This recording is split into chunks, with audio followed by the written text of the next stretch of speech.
Hello and welcome. My name is Roy Andersen. I am the author of 7 books about how we can help children to learn better in school and why we have to find ways to prepare them better for the world that they will live and work in, which basically means that we need to teach them how to reason better and stop accepting them on the way they present information to us.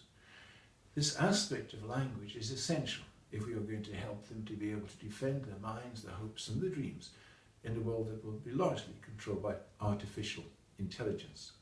My first book is called The Illusion of Education, and quite rightly this examines why we do not teach children how to think and how to reason in school, and why we process them along in the skills that they've picked up from their parents and their social environment. I began this really as a PhD dissertation, thinking one day I would be a doctor.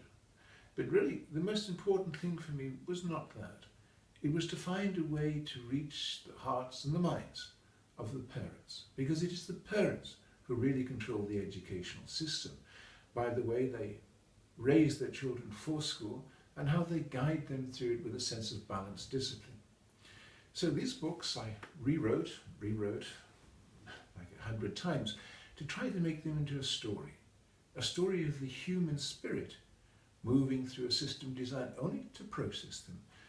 You see, globally, education works on a design created over 100 years ago to produce either the manager or the managed. Now, the managed were the children who go through school, where they're taught dualistic thinking skills, yes or no. It is only those who can and can afford to go to university, with all the implications behind that, who are taught real thinking skills, really learning to evaluate information for the responsibilities they will have. The rest are designed just to follow them.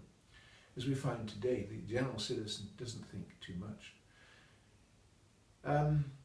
So this book called The Illusion of Education, it covers a number of aspects. I'd like to read the first beginning, because I want to show you how this tells a story. Introduction. That you may understand what he learns and the way he understands it. Kierkegaard. My son is dyslexic, she told me, and the school won't do anything about it. Why not? I asked. They said they tested him, there was nothing wrong. But he can't read. I mean, he scans sentences and doesn't see the words. He can't learn anything. His mind works differently, but they don't agree. Well, you know, I suggested, dyslexia can be caused by problems in life. She didn't seem to hear me and continued in her own mind. It's wired differently, and they won't help him. He's at the bottom of his class and he has exams soon. Did you have any problems with your husband when your son was younger? He's a very violent man, she replied. We don't have anything to do with him now. She held her thoughts for a moment. He's bullied a lot. Other kids are always picking on him.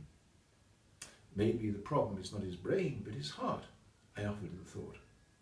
People tell your son to read this and write that, but inside he may be lonely, hurt and lost. He scans because he lost the meaning to take care a long time ago. There again, if he is worried about other children, his mind will be all over the place. The mother turned to look at me. Do you think so? She inquired. Let me explain why I do.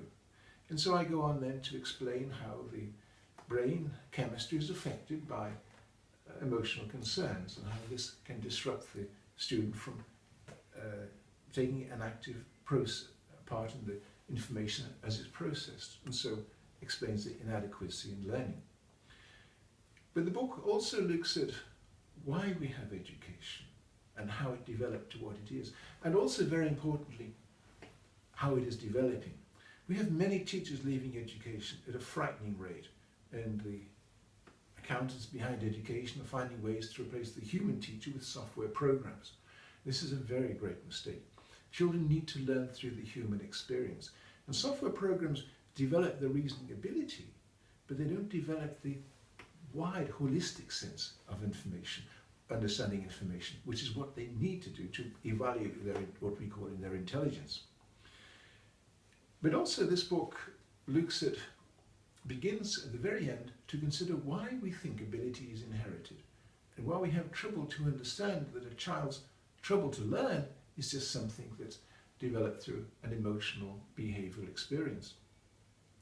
And so at the end of this book, I look at the problems that the establishment had during the 19th century when socialism was rising, and they had to find some way to convince the society, civilization, that ability is inherited to create a kind of social political stability. So the child could only be as good as the social recognition of their father. And that leads me on to my second book, The Hidden Secrets of Intelligence, which explains and proves for the first time why intelligence is not genetically inherited. But my name is Roy Andersen, and I thank you so much for your time. The Illusion of Education. It explains the basis of why and how we need to change education to enable the child of today to be more able to control the world that they will live in by a higher developed sense of language and reason.